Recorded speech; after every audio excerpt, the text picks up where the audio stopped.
Okay, let's get started then. So this is a week for discussion. And before I jump in, I want to just quickly go over the Reynolds transport theorem again, which is what you guys have been learning in class this week. So this equation is based on the final exam sheet that everyone will get when everyone takes a final exam, or midterm, I believe. But Reynolds transport theorem is given a control volume, of course, change of some kind of property with respect to time from the perspective of your system is equal to the time derivative of the integral of your control volume times rho beta dv plus the integral of your control surface rho beta, your velocity vector dot product with normal direction times dA. And so the first variable refers to change of the property interested in. I guess rate of change. This term refers to generation in case like there's generation of energy or changes in mass or anything like that within your control volume. That's what this term refers to. Because that's why it's related to time, because if there's generation occurring, then that means over time that generation is going to build up or, is going to be a loss. So that's what that time derivative of your control volume is referring to, generation within that control volume, with respect to time, of course. And this final term refers to any fluxes upon your control surfaces. So this refers to inlets and outlets, where there's fluid coming into your system or fluid carrying properties outside your system. That's what that last term is referring to. So those are the three terms that are relevant for Reynolds transport theorem. And it's all based on this mathematical derivation. I want to quickly cover the B term and the beta term as well.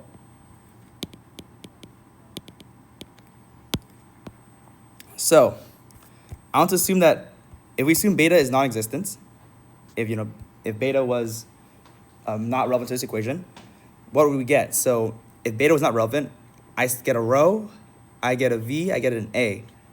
So rho VA, that's mass flow rate. Same for here. I get a rho and I get a v, or I get a rho and I get volume. So density volume, that gives me mass. Time derivative of mass gets me mass flow rate. So regardless of what you choose for B, there's going to be mass flow rate coming out based on this integral. Just by this equation, you're going to get mass flow rate. So let's go back to our first problem and talk about that. So here, first of all, this is our schematic, this box here, including the inlets, these outlets, and the control volume. That's all part of our schematic. We are given properties such as the flow properties, flow speed, cross-section area, and energy of the fluid going into an outer system. That's all given to us by this table here. And this is related to all the inlets and outlets labeled 1, 2, and 3. Given everything, what we're interested in finding is the rate of change of energy in our system. So what we want to find is dE for energy, rate of change of energy per time of the system.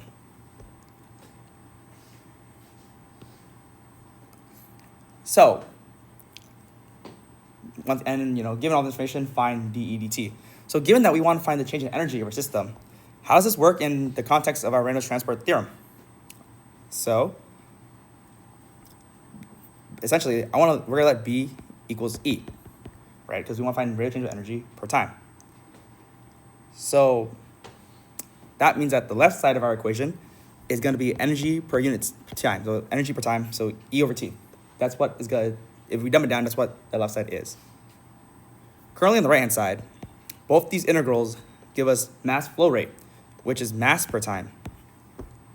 M dot, mass per time. So if I want to be able to make due to homogeneity for the equation, if I make these terms match, I need beta to be E over M, or energy per unit mass, because therefore these two M's would cancel out, and I get ET on energy per time on both sides. Therefore, beta is B divided by M. That's how we get that beta term, the intrinsic property. So in our case, E over M, which is lowercase e, and that's given to us in the table. So given this context now for our Reynolds transport theorem, let's now start the first problem.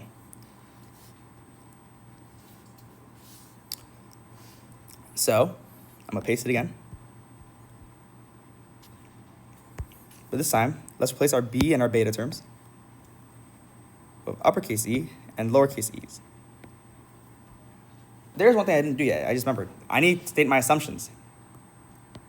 And the assumptions are stated in the problem statement. I see here that in the second sentence, the flow within the control volume is steady. So we have steady flow. And I don't think the second one is that we have one-dimensionally boundary sections or one-dimensional inlet outlets.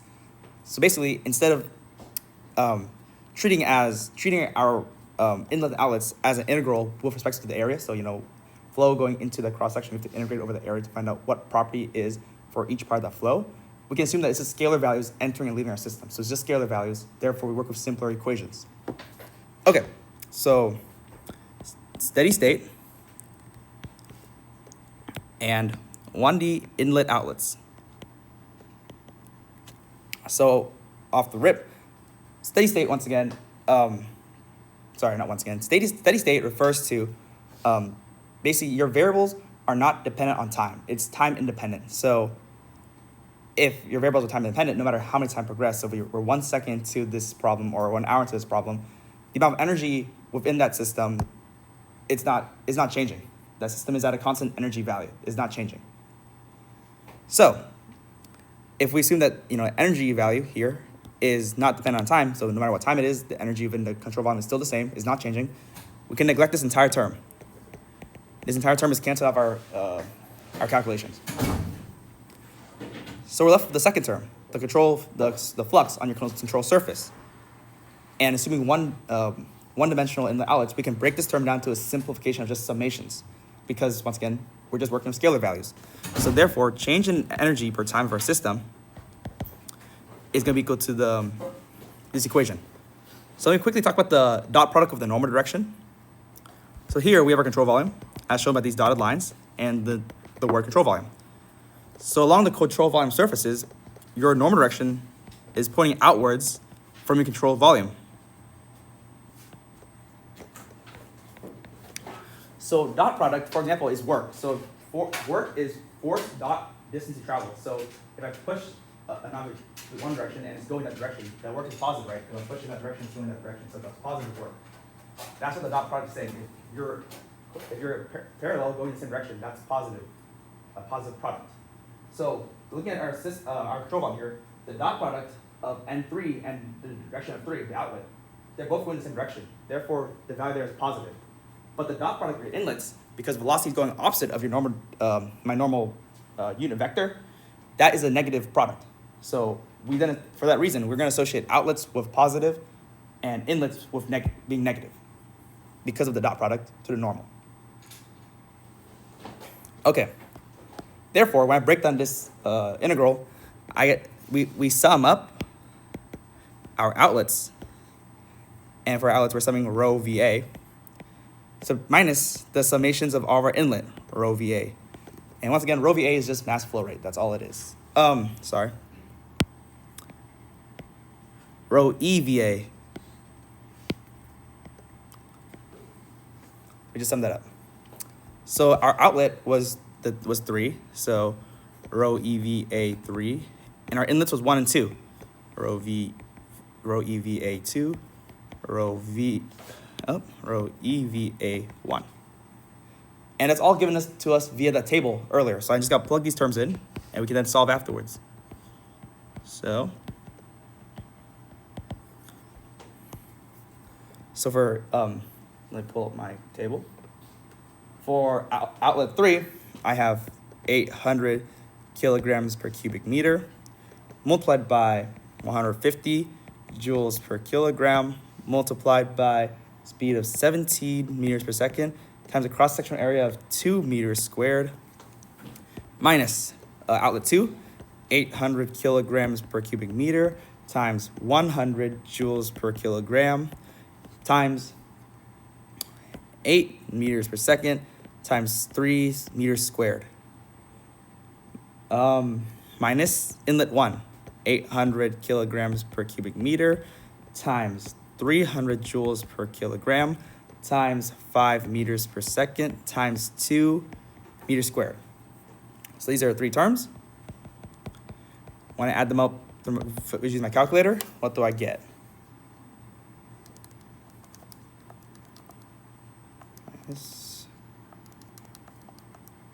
Minus. I get negative 240,000 joules per second. So it's kind of weird because this means that, or from what we know, the negative value is outlet minus inlet. So therefore, it's saying that the amount of energy leaving your system is less than the amount of energy going in, and that gives us a negative value. And the reason that being the way it is because we're looking at it from the perspective of the system or the environment. The environment is losing that much energy to your control volume. So the control volume takes energy, but your environment is losing that much amount. That's why we have a negative value there. And that's part of our definition and terminology for work, or this perspective. Any question about the first problem? So that was us using Reynolds transport theorem to solve this problem, looking at energy. But we can use Reynolds transport for other things too, and I'll show that in the next problem. Take that with me. So next problem, we're gonna look at, we have this problem where there is water flowing around inside a main pipe, and as the water is going through your main pipe, like under your house, a part of it is diverted for use in your shower, and it exits through that shower head right there. So this is our schematic.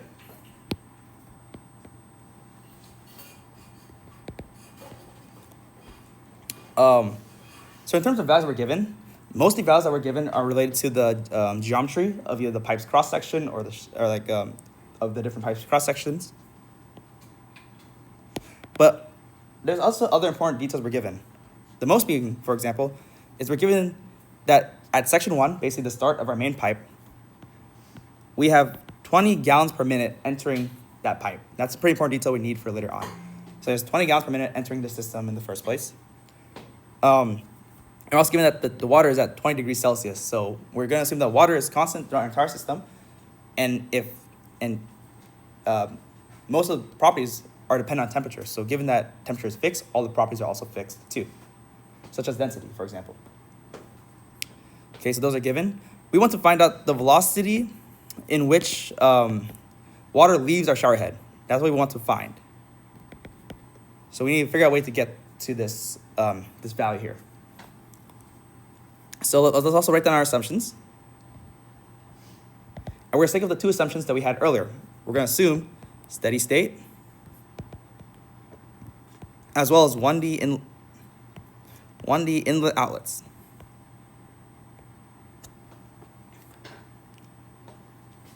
Before we start the problem, I want to draw my control volume on this system so I can see what I'm working with, right? So for me, when I think of control volumes and how to draw them, I look at junctions, or basically locations in which everything intersects or interacts. And for here, I see it as this location because this is where the inlet diverts, the water in the main pipe diverts to either continue flowing in the main pipe or gets diverted off, branches off into your shower head. So that's my junction. And so I'm now going to draw a control volume around that. And when I draw control volumes, I make sure my surfaces are parallel to the velocity in which that the fluid is traveling in, because I want to make sure my normal direction is parallel to these velocities. Because if not, your normal direction is going to be at an angle to your velocity, and that requires more math to work out, and we don't want to deal with that. Okay, so that's our control volume. So for our solution, we're going to, once again, jump back to Reynolds transport theorem and start from there. So in this case, we want to find the velocity exiting the system. We're given a lot of geometry in terms of cross-sectional area. Most likely, we're looking at mass flow rate to try to solve this problem. It's like a mass flow rate kind of mass conservation problem. So I'm going to let B equals to mass, because that's all I care about. I want to think about this problem in terms of conservation of mass. When I do so, beta is mass over mass, which is just 1. And this situation is called unity. So when I think of the perspective of the system, the time derivative of mass, so mass, basically the rate of change of mass,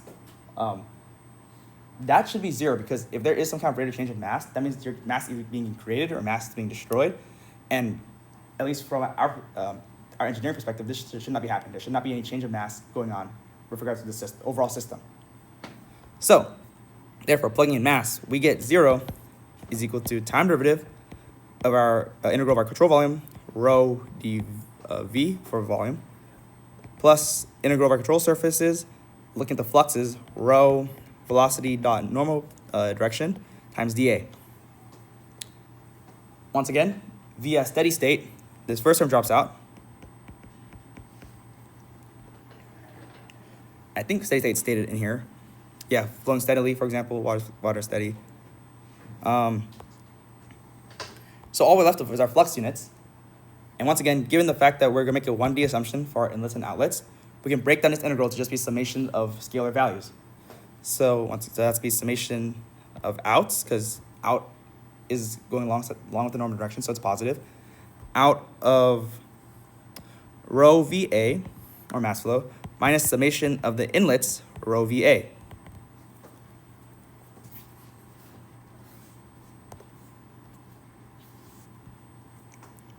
So, based on our drawing, we have 1 being an inlet and 2 and 3 being our outlets. So let me break that apart. 0 is equal to rho VA3 plus rho VA2 minus rho VA1. Remember how earlier the problem I said that temperature was 20 degrees, so all of the water properties are constant? This includes density. So if I divide density on both sides, all the density is going to drop out. So I get 0 equals VA3 plus VA2 minus VA1. And based on definition of velocity times area, we can simplify this equation being Q3 plus Q2 minus Q1. So we went from conservation of mass flow rate to conservation of volumetric flow rate. So we simplify that equation down because density is constant. Okay. Let's start back to the problem. We're given that the inlet, the volumetric flow rate, was 20 gallons per minute. I want to convert this back to SI units. So what I'm going to do is I'm going to divide by 264.2. That turns from gallons to cubic meter. I'm going to turn minutes to time, or to seconds, sorry. So 1 minute is 60 seconds, so I divide by 60. And this will give me Q1 being, bless you, 0.001262 cubic meters per second. So that's your volumetric flow rate going into that, along the main pipe. So we have Q1, and we want to find the velocity leaving the area at section 3. So we want to find Q3 essentially. So we're missing Q2. Do we have the enough variables to solve for Q2? And the answer is, when we look at the problem statement, it says that the average velocity in section 2 is 2.5 meters per second. So we have the V, because Q equals VA, right? So we have the V, and we have the A in that regards. We have that in the main pipe, the diameter is 2 centimeters, and this is the same for section 1 and section 2, because they're both part of the main pipe.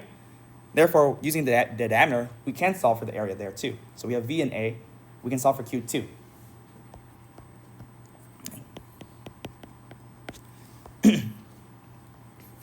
So Q2 is V2 times A2. Once again, average velocity there is 2.5 meters per second. And the cross-section area at section 2, assuming circular pipes, of course, is, and in this class, a lot of the pipe properties are usually given in diameters, not really given in radius usually. So the equation I usually use for area is pi over 4 d squared, which is the same as pi r squared. It's pi over 4 times, I think it's 2 centimeters, so 0.02 meters squared. And I'm going to solve for that.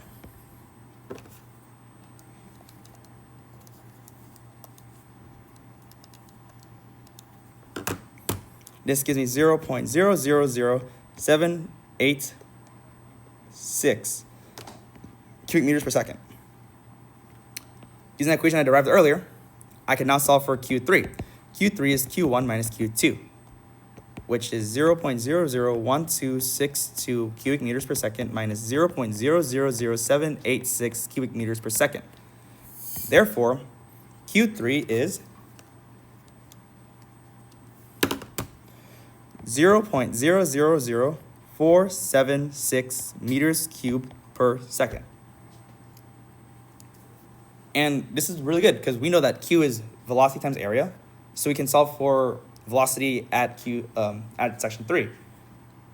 But we don't want just the velocity at section 3. We want the velocity at the shower head. So yes, we can solve for velocity as it travels along the stem of the shower head, but that velocity is going to be much different than the velocity exiting the shower head. The reason being is the cross-sectional area of the stem is not the same as the cross-sectional area for the shower head. At the shower head, the area in which water can escape or leave your system is through the shower head, which has 100 holes, and each hole has a diameter of 1 millimeters wide.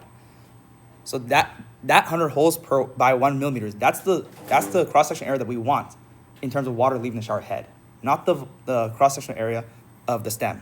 Not there. We want the cross-section area at the shower cap or head. So, once again, Q3, V3, A3. V3 is Q3 over A3. And for us, A3 is that shower head. So that's 100 holes of 1 millimeters. So 100 holes of 1 millimeter diameter. That's our cross-section area for the shower cap. And the volumetric flow rate going in there is 0.000476 cubic meters per second. Solving for this will give us the velocity of the water leaving the shower head.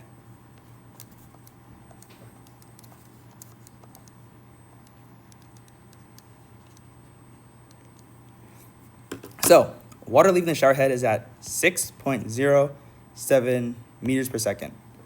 If we were to solve for the velocity while it's still in the stem, like the stem leading to the shower head, I believe the velocity would be much less because the cross-section area there is much higher, so that'd be a lower velocity. But given a much smaller cross-section area, we have a higher velocity traveling outside the shower head. Any questions about this problem? Yes. Oh, first. On the how come for this question that you didn't use E, but for the first question you didn't use The little e, right? yeah, the little E? So for the first problem, we cared about energy. Because we care about energy, I let my B value equal E. So in B equals E, I substitute these B and beta into my terms.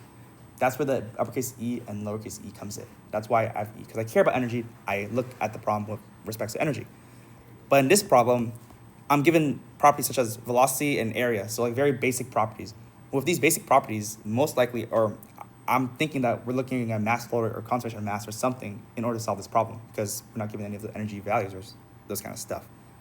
Therefore, with this in mind, or this assumption in mind, I let B equals M.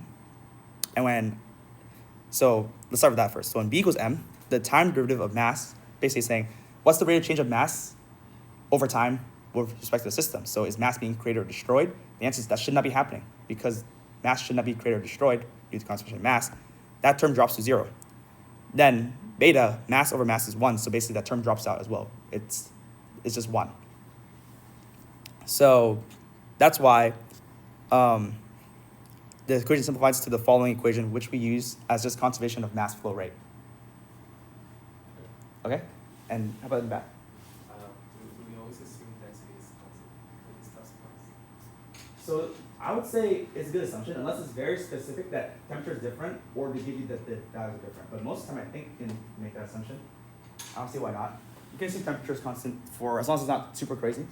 Yeah. Okay. If no other questions, so this is when Reynolds transfer theorem simplifies something nice and easy. Let me show you a problem where that doesn't happen. It gets messy and looks a little bad. So it's this problem here. So we see here that there's water going through this pipe, and then that water then impinges onto a plate. So the water that's impinged onto the plate, of course, the plate feels a force on the water, and that water is then diverted vertically, and that water leaves the system.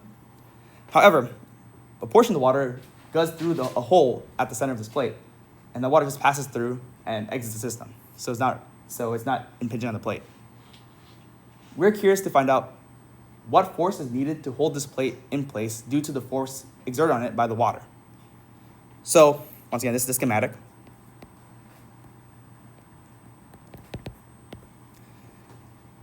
And we're given, once again, most of the basic properties. So we're given things like the geometry. We're given like the flow rate going through our system. And we're also, once again, given the temperature of the water. So most likely density is going to be constant again. Just something to think about. And once again, we're interested in finding the force that it takes to hold the plate in place. So due to the fact that there's water exerted on the system, there's going to be a reaction force to the plate. The plate's going to push back against the water to hold itself in plate. So that's going to be Rx for a reaction force in X direction. And here's my coordinate system.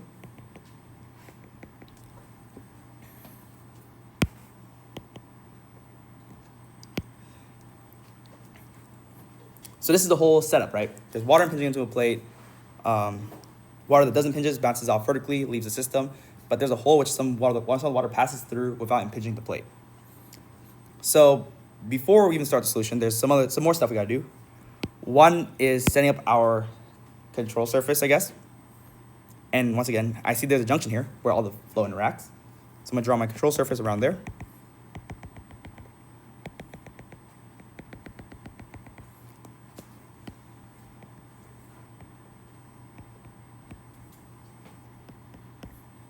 But on top of that, I also want to draw a quick free body diagram just to get a reference to the system of this problem. So I have my plate with a cut out of the hole in the middle. So I have force due to the fluid. But once again, I also have the reaction force due to the plate. The plate's being held in place, so something is going against that to hold that plate in place. And once again, here's my convention. Positive going upwards for Y, and rightwards being positive in the X direction. Okay, with that in mind, we can now start the problem. So first up, I need to make my assumptions. And once again, it's going to be the same as the first two problems. I'm assuming steady state. And I'm assuming 1D inlet outlets.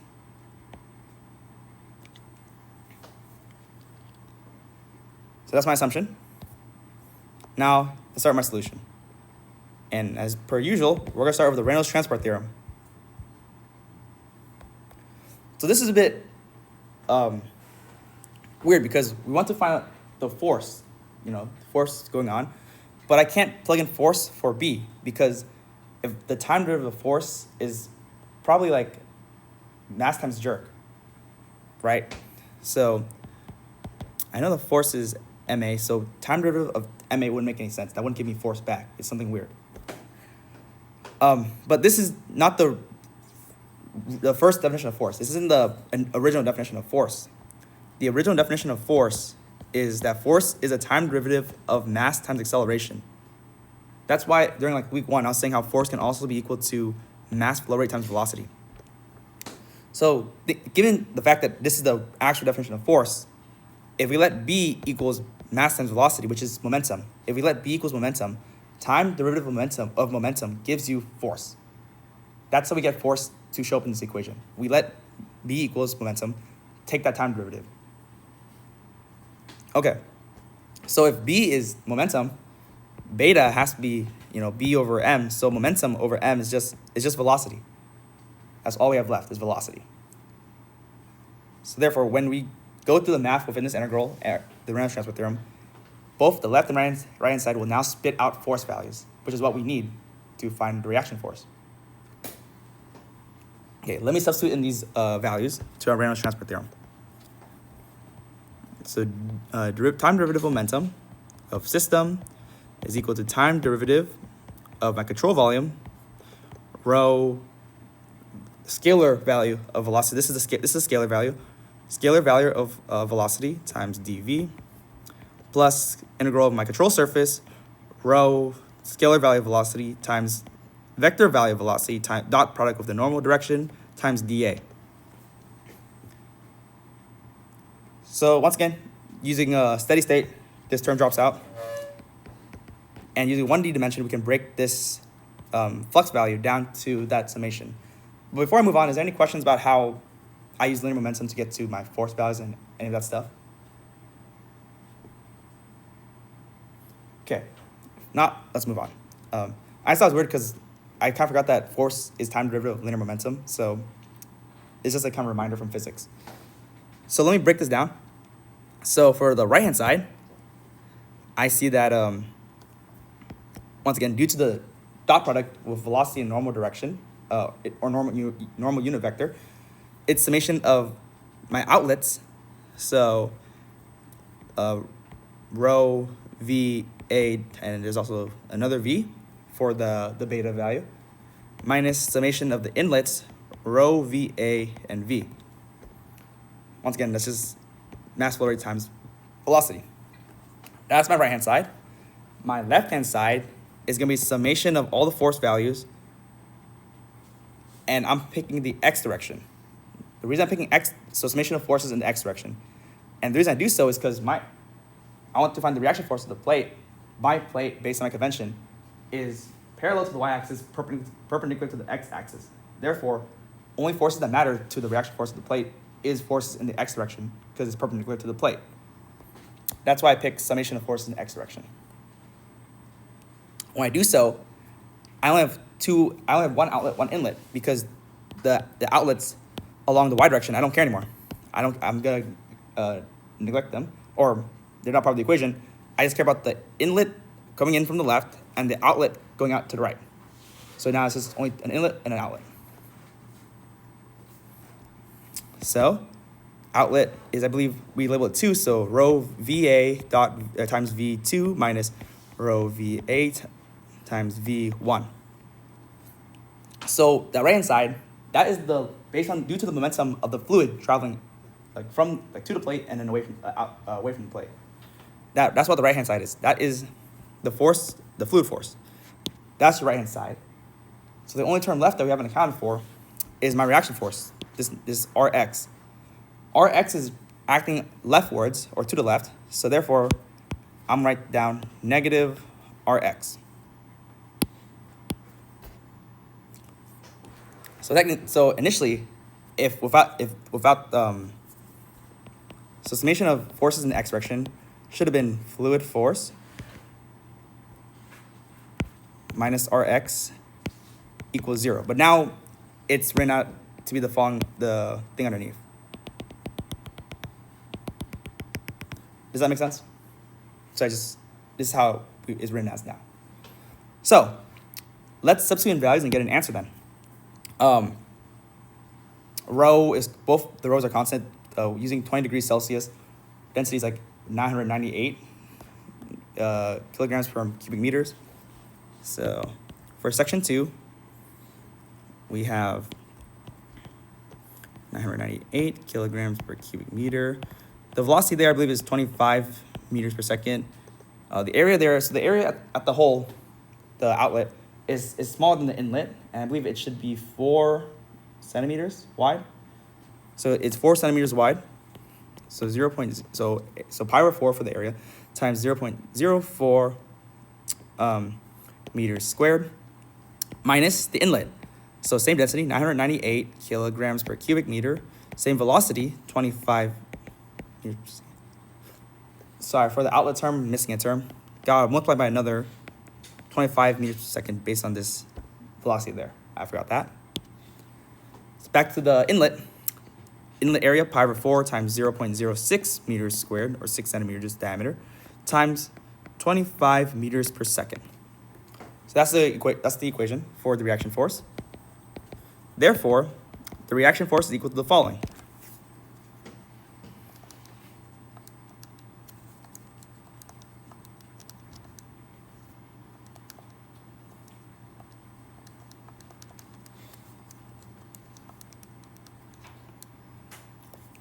Based on my calculations, I get negative 980 newtons.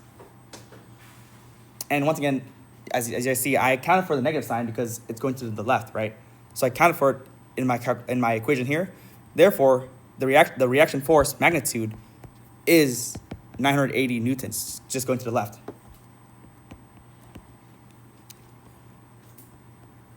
So that's how I get my final answer here, with the sign accounted for as well.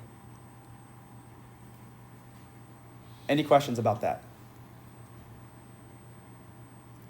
But in terms of Reynolds transfer theorem, this should be one of the more, probably like the more complicated questions, is with using linear momentum. That's probably the most complicated version of Reynolds transfer theorem you guys will see.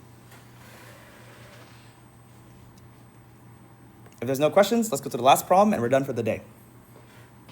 So last problem is more, I guess, not theoretical, but more math based, more calculation, like more math based and calculation based.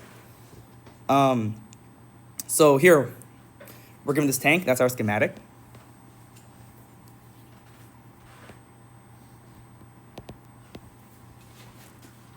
So we have this tank here, and within our tank, as you see, we have water and then we have air at the top. And additionally, we see that there's two inlets that's pumping water into our system. There's no outlet, so of course, water's gonna start rising in the tank. And we're asked to find what is the rate of change of the water inside that tank. So that's what we want to find. We want to find the rate of change.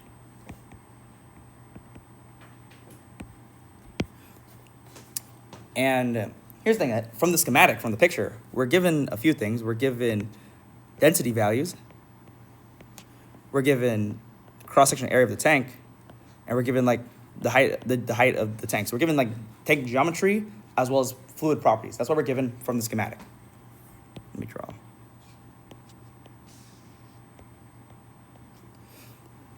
So we're given a lot of geometric properties and fluid properties. And as you see later on in part B will give us inlet outlet diameters as well as inlet outlet speeds. And from diameter, we can get area, cross-section area of the section. So from part B, we can get the properties of inlet and outlet. And if you look at all the variables we have rho, we have V, and we can get A from our diameters. Rho VA gives us mass flow rate. So most likely, we're going to need to use the mass flow rate version of Reynolds transport theorem. I think I need to state some assumptions and we can start. So in terms of assumption, this time, we can't use steady state because clearly the height within our system is changing as more water's entering the system. So we can't assume steady state, but we can still assume the 1D inlet outlet.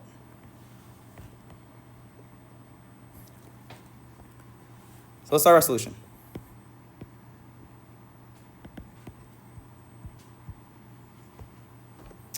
So letting B equal M, so beta equals 1. Once again, even though there is mass accumulating within our system, or within our control volume, from the system's perspective, you're not losing mass because you can't have any mass be created or destroyed. So the left-hand side still equals 0 regardless. And I'm gonna plug in beta or simplify my right-hand side of the equation. So time derivative of integral of control volume, rho d volume, plus integral of my control surface for the flux, rho velocity dot normal direction, dA.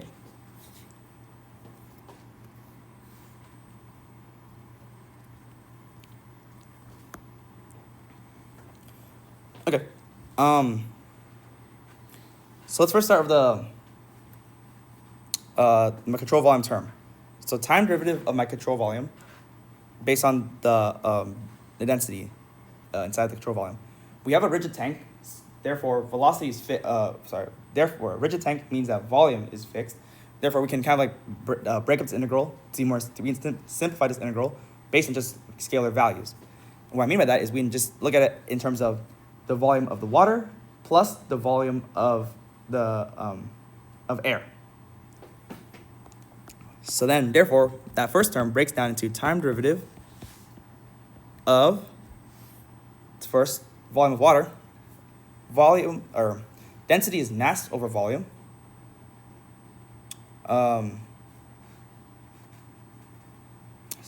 So we have density times volume, rho and dV. So density of water times volume of water. Volume, we have the cross-sectional area of the tank.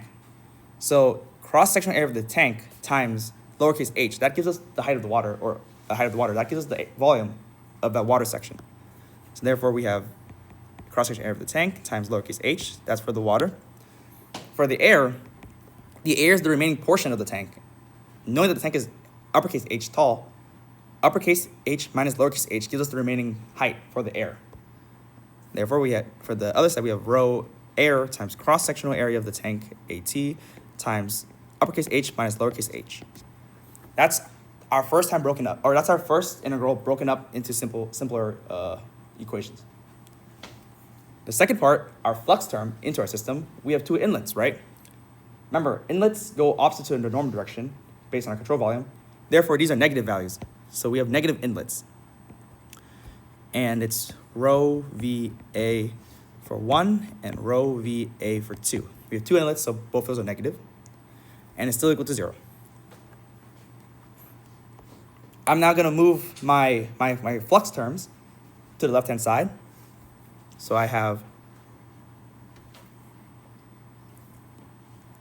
rho, and my inlets are both water, so rho density of water times V1 A1 minus rho W V2 A2 equal to my time derivative term. My time derivative term based on the control volume. Remember, because we assume not steady state, there is something dependent on time.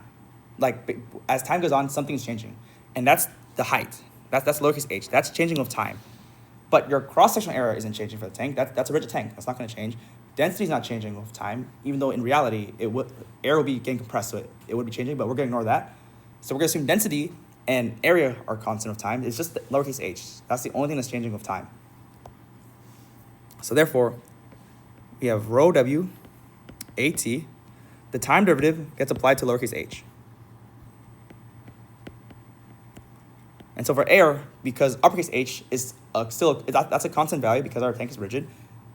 Uppercase h is a constant term, so that's going to get turned to 0 with the time derivative. For air, all we're left with is negative rho A times cross-section area of the tank times dH dt.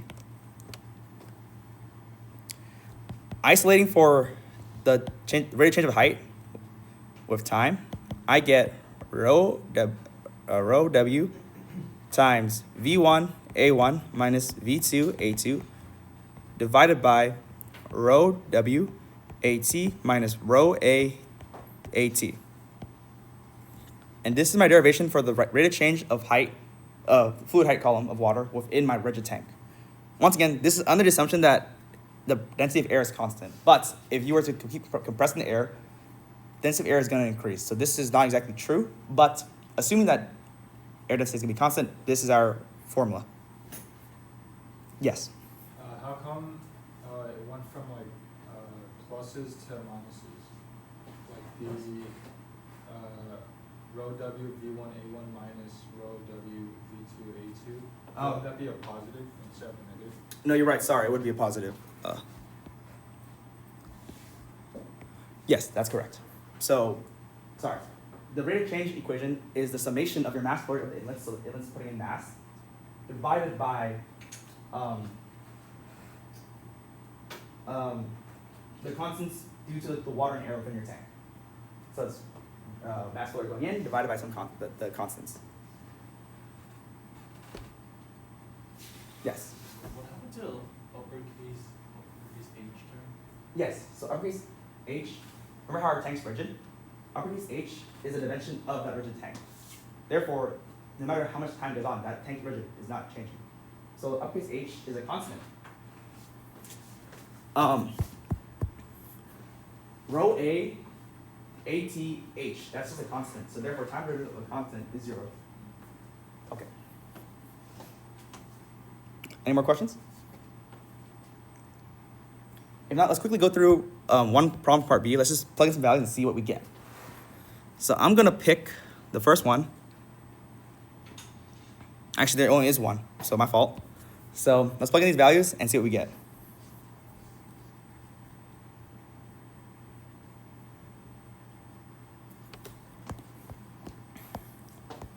Okay, so rate of change per time, rho. So water is usually 998 kilograms per cubic meter times velocity 1, so 3.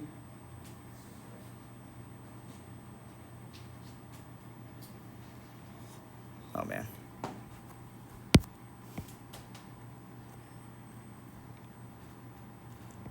So density is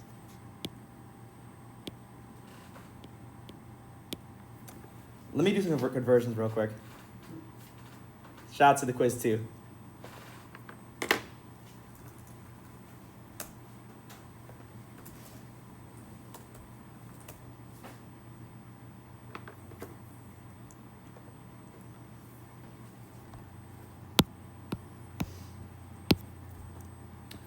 D1 is 1 inch.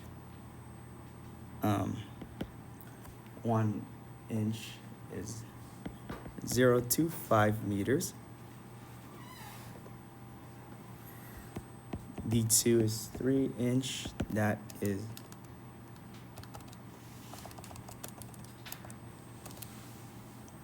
0.0762 meters.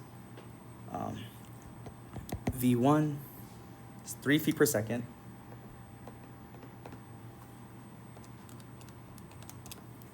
So that's 0.9144 meters per second. V2 is 2 feet per second, which is 0.6096 meters per second. Cross-sectional area of the tank is 2 feet squared. So we have that as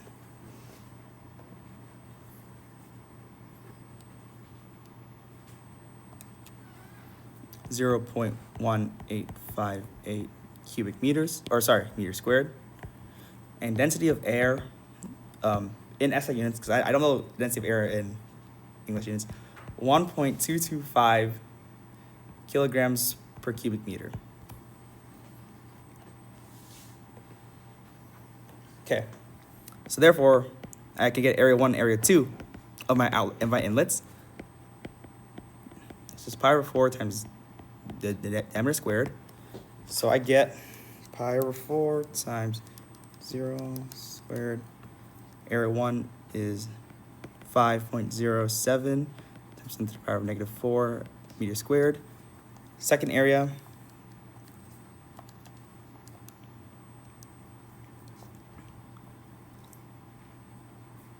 (4.56 times 10 to the power of negative 3 meters squared.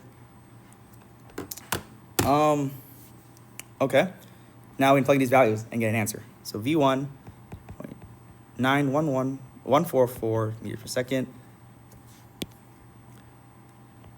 times area 1, so 5.07 times 10 to the negative 4 meters squared, plus 0.6096 meters squared times 4.56 times 10 to the power of negative 3 meters squared. All that divided by cross-section area of the tank, so 0.1858 meters squared, multiplied by the difference between the density of water and air. So I have 998 kilograms per cubic meter minus 1.225 kilograms per cubic meter. And that's equal to? You scroll down real quick. Yep.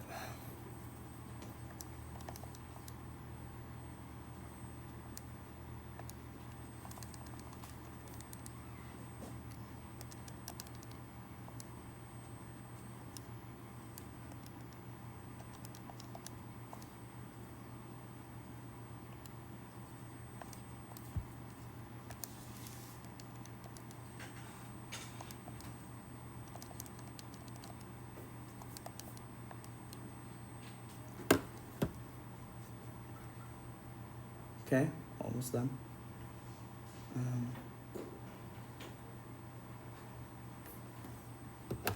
Okay, well, at least based on this math, I get 0.0175 meters per second. That's the rate of change of the fluid column. But I think it's different than the actual answer, and I probably did a unit conversion mistake, so that's on me. But the process of going through this is correct. I probably messed up somewhere here.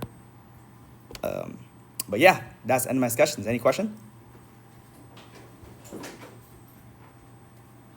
Yeah, I forgot how hard unit conversions were. It's on me. All right.